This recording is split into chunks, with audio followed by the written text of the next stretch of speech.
Hello children, welcome to AIMS India's online classes. This is biology session. You are watching chemical coordination in animals part 3. So in this video especially we are going to study about pituitary gland and its importance. Okay, see here this image showing how pituitary gland influence the other tissues, organs, glands. Okay, so this pituitary gland is a small, it is a small pea-shaped 1.5 grams gland hanging from the base of the brain. Okay, so it forms a link between nervous system and the endocrine system. Okay, it influences almost all the endocrine glands of the body, so it is also referred to as master gland. Okay, so posterior pituitary actually an outgrowth of the hypothalamus. It is an outgrowth of hypothalamus. A pituitary gland in human consists of 3 lobes actually, that is the anterior lobe and posterior lobe and intermediate lobe and posterior lobe. Okay, which secretes different types of hormones. See here the anterior lobe, it is influencing the skin. Melanocyte stimulating hormone is the hormone produced by anterior lobe of pituitary which influence the skin. It influences the adrenal secretion, adrenocorticotropic hormone. It influences the thyroid gland, thyroid stimulating hormone produced by anterior pituitary. And it influences the bones and muscles.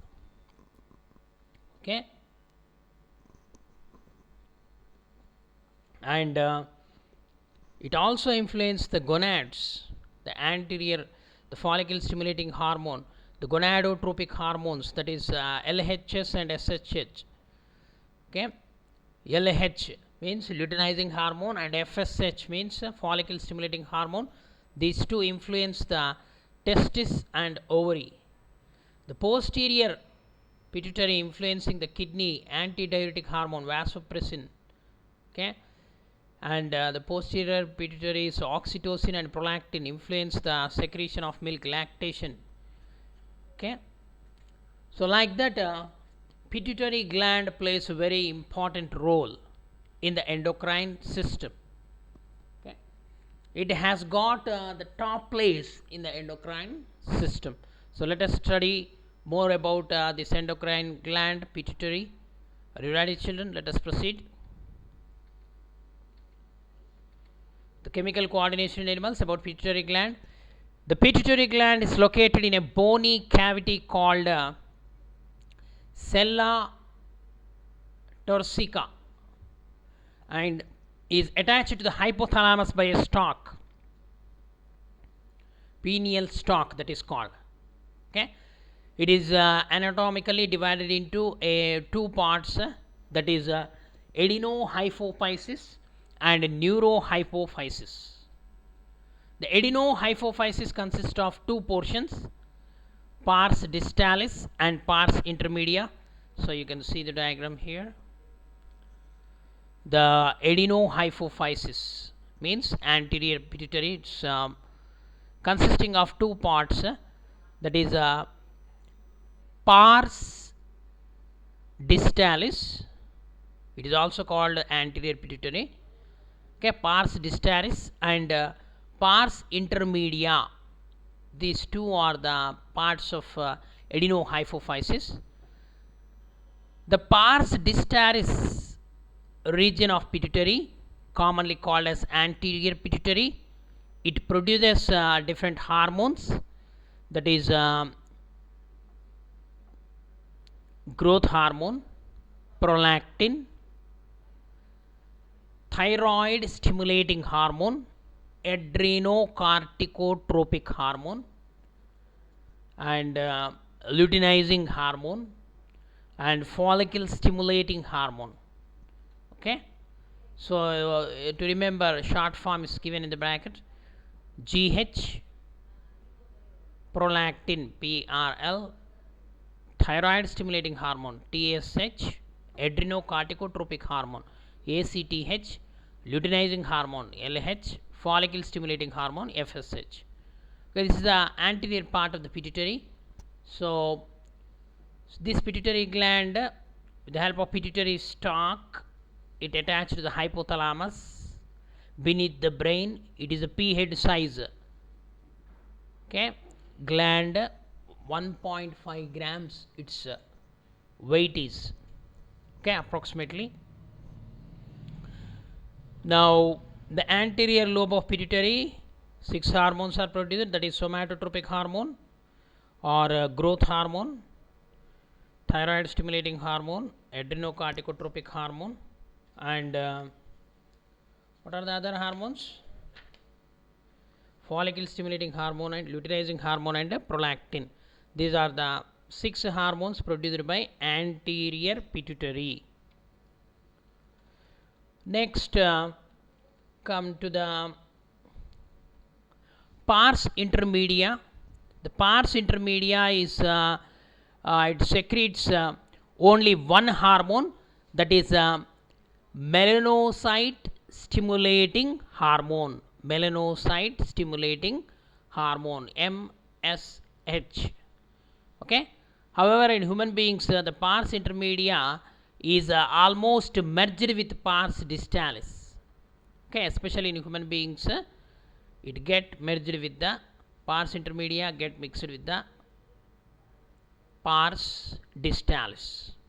Okay, the neurohypophysis, the second part, adenohypophysis, it itself called as anterior pituitary. Now neurohypophysis, it is also called pars nervosa. Pars nervosa, it is also known as the posterior pituitary. It is a posterior pituitary. It stores and releases two important hormones called oxytocin and vasopressin.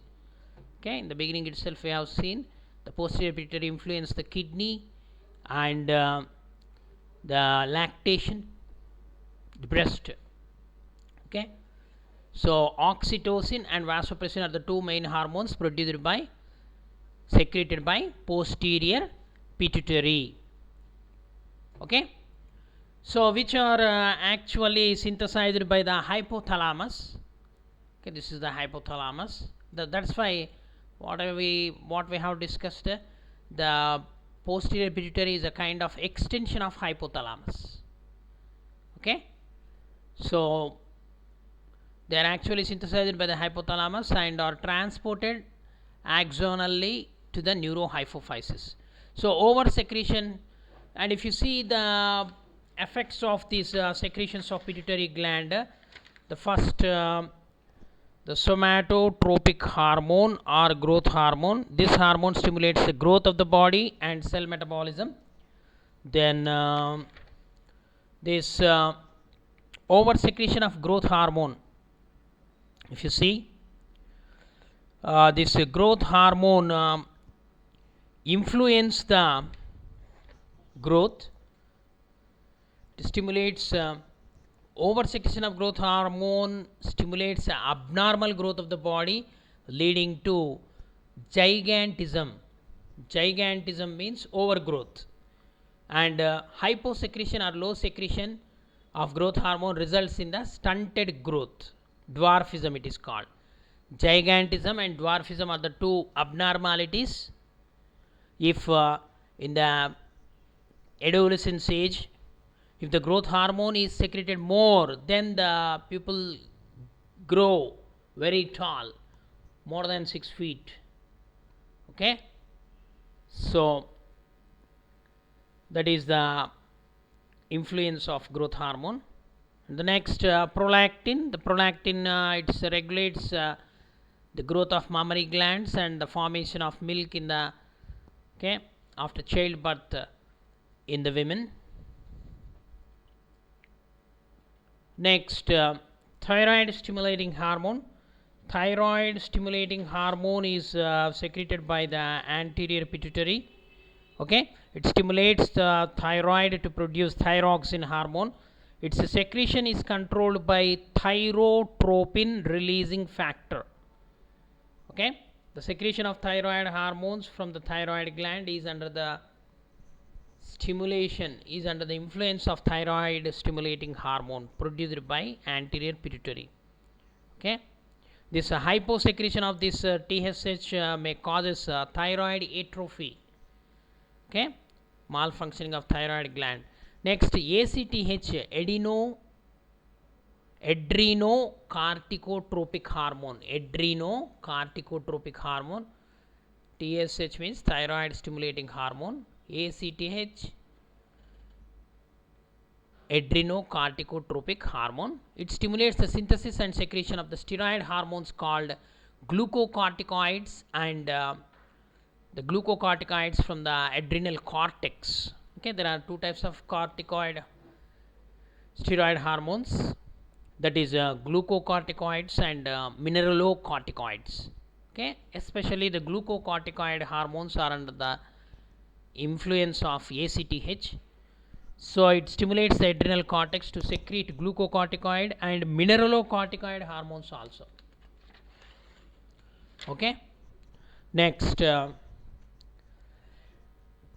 luteinizing hormone and follicle stimulating hormone, these two are steroid hormones. The luteinizing hormone is also called interstitial cell stimulating hormone, ICSH, interstitial cell stimulating hormone. So LH in females stimulates ovulation. So it stimulates gonadal activity, and hence they are also called gonadotropins. Luteinizing hormone and follicle stimulating hormone are also called gonadotrophins. Okay, in males, luteinizing hormone stimulates the synthesis and secretion of the hormones called androgens. Okay, from the testis. And in females, the follicle stimulating and androgens regulate the, okay, in males, so these two hormones, follicle stimulating hormone and androgens, regulate the spermatogenesis, production of sperms. Okay, in males it is also called interstitial cell stimulating hormone, ICSH, which is responsible for testosterone secretion also. Okay, that is a male sex hormone. Okay, follicle stimulating hormone, luteinizing hormone and interstitial cell stimulating hormone are called gonadotropins. Their secretion starts from puberty. Puberty means at the age of adolescence. Okay, so these are this is the pituitary gland. Okay, infundibulum, it is the stalk of the pituitary gland. It is also called infundibulum. So this posterior pituitary and the anterior pituitary. Posterior pituitary is also called neurohypophysis, and the anterior pituitary is also called adenohypophysis. Okay, pars distalis and pars intermedia. The pars intermedia is combined in the humans. Okay, let us know more about this pituitary. In females, what is the function of this luteinizing hormone? Luteinizing hormone induces the ovulation of fully mature follicles. They are called Graafian follicles. Okay, and maintains the corpus luteum. Okay, in the menstrual cycle we come across this corpus luteum, ruptured follicle converted into corpus luteum. So this is under the influence of this luteinizing hormone. Okay, the corpus luteum once formed from the remnants of Graafian follicles after ovulation. So the follicle stimulating hormone stimulates the growth and development of ovarian follicles in females. Okay, Next, MSH, melanocytic stimulating hormone. It acts on the melanocytes, melanin containing cells, and regulates the pigmentation of the skin. The next, oxytocin. So this oxytocin hormone, it causes the contraction of the uterus during the, this hormone is secreted in the females only. Oxytocin acts on the smooth muscles of our body and stimulates their contraction. In females especially, it is useful during the childbirth. Okay, and secretion of milk in females. Okay, also influenced by this oxytocin. That's why this oxytocin is also called as birth hormone or milk secreting hormone due to this role. Okay. Next,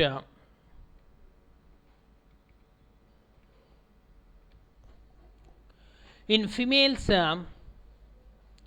this oxytocin stimulates a vigorous contraction of uterus at the time of childbirth and milk ejection from the mammary glands. That's why this hormone is also called a birth hormone. Okay. Next, vasopressin. Vasopressin is also called antidiuretic hormone, ADH. So it stimulates, it acts mainly the target organ of vasopressin. Okay, vasopressin target organ is kidneys. It acts on kidneys and stimulates reabsorption of water and sodium, means electrolytes, by the distal convoluted tubules, DCH,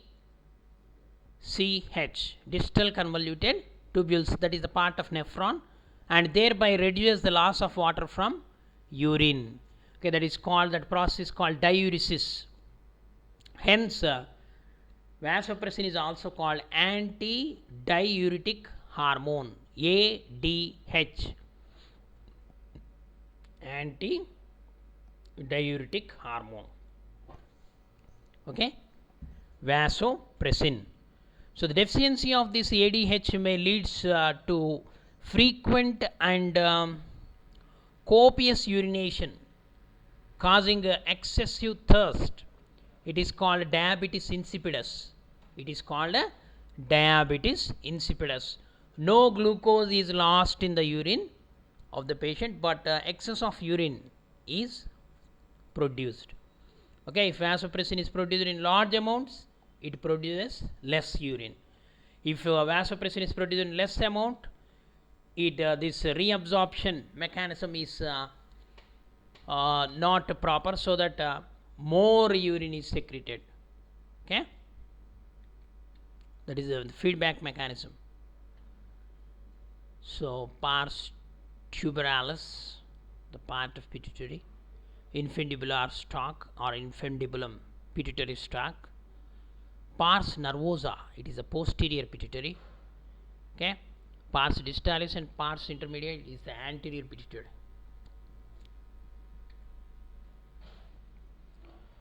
Next, the various glands present in our body secretes hormones which are essential for the growth, development and reproduction.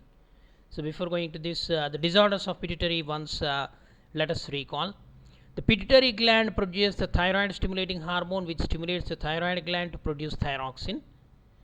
The thyroid stimulating hormone is controlled by releasing factor known as thyroid stimulating hormone releasing factor, TSH-RF, or thyrotropin releasing factor, produced by the hypothalamus.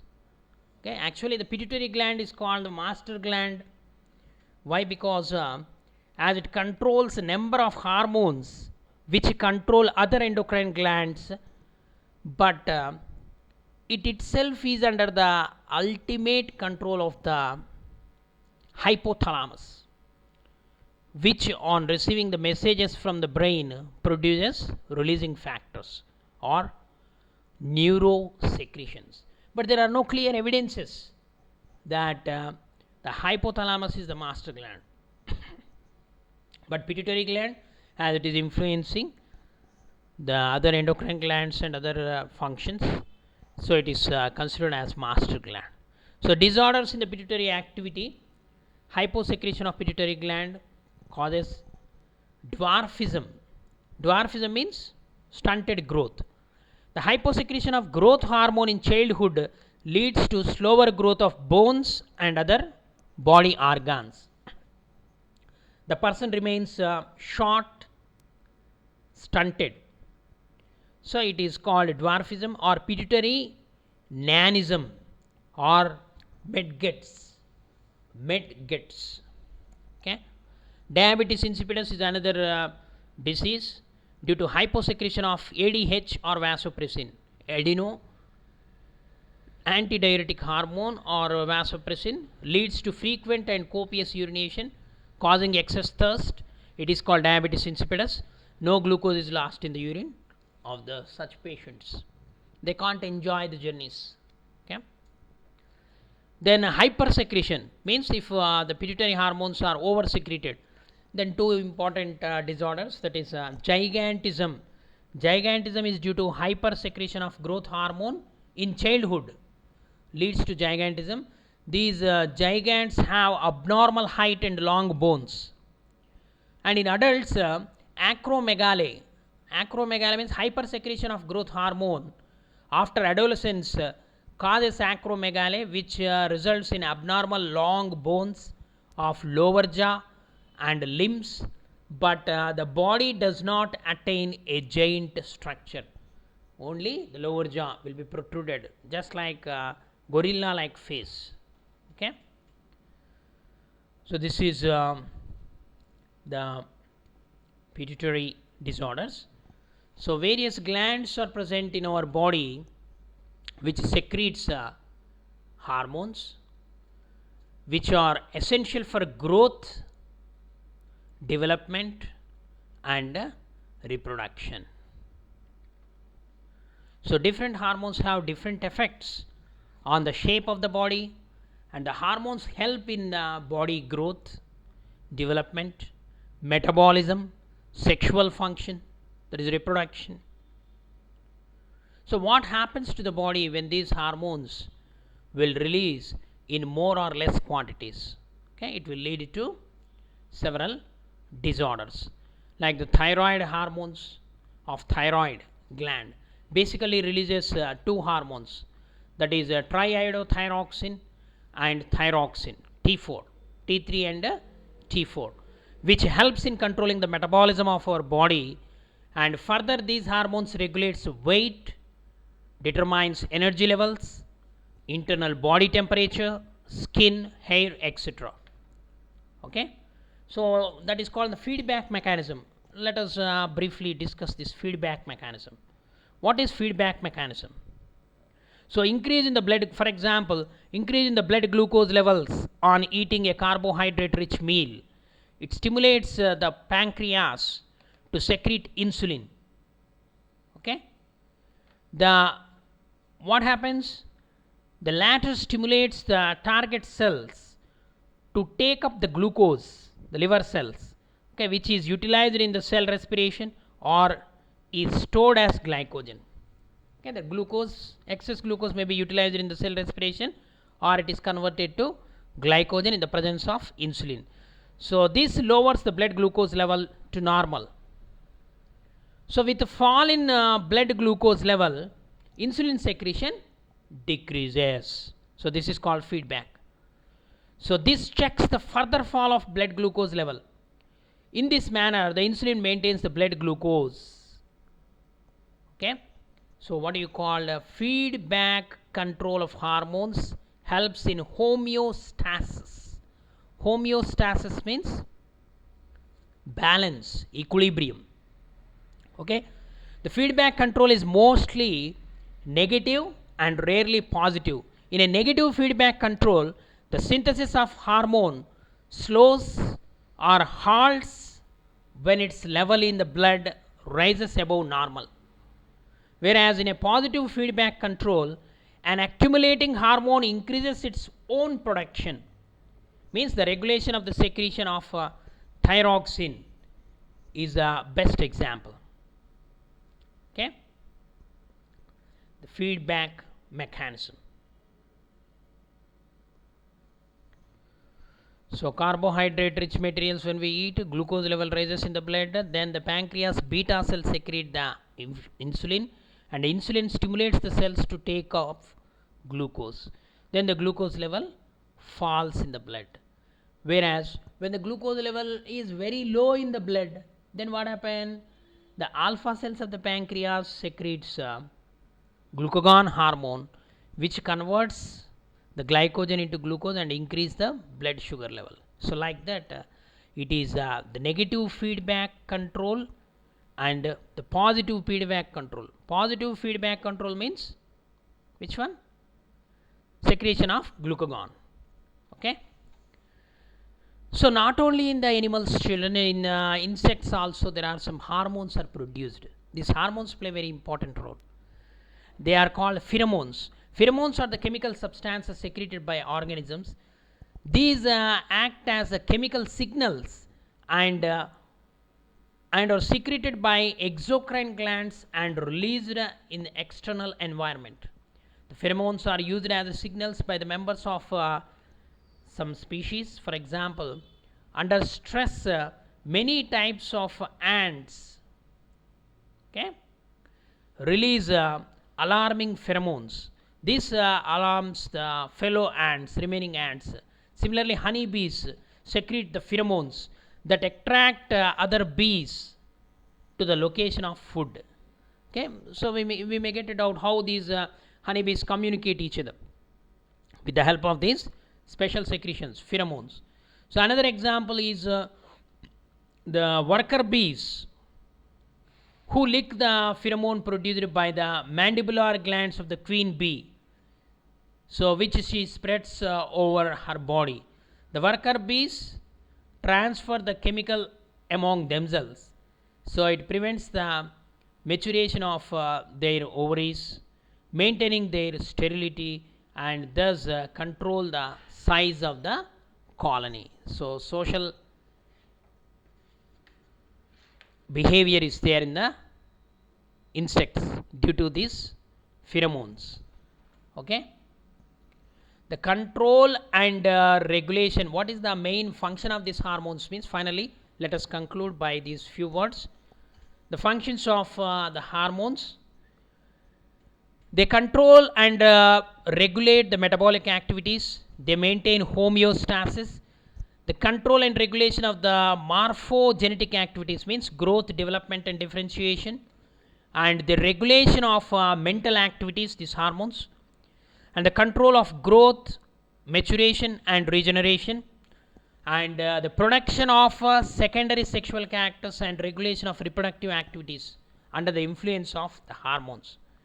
The control of the activities of other endocrine glands and causing adaptation to external stimuli. Okay, so this is about the pituitary gland and the influence of some hormones. Okay, hope you understood. Thank you for watching our video. Please subscribe our channel and press the bell icon for receiving latest updates.